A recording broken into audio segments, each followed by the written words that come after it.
Het seizoen van Sportclub Heerenveen zit erop. De club is juist uitschakelen in de play-offs voor Europees voetbal.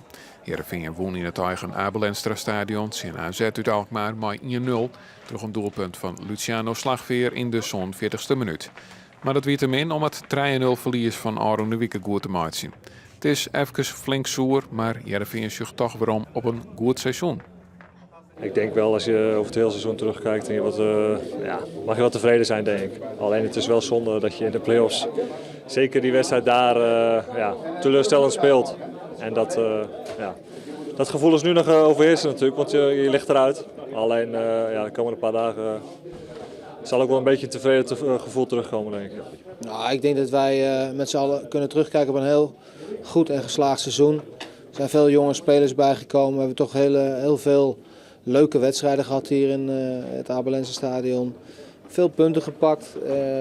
Jonge jongens hebben een kans gekregen. Dus ja, wat dat betreft is het denk ik boven verwachting goed gegaan.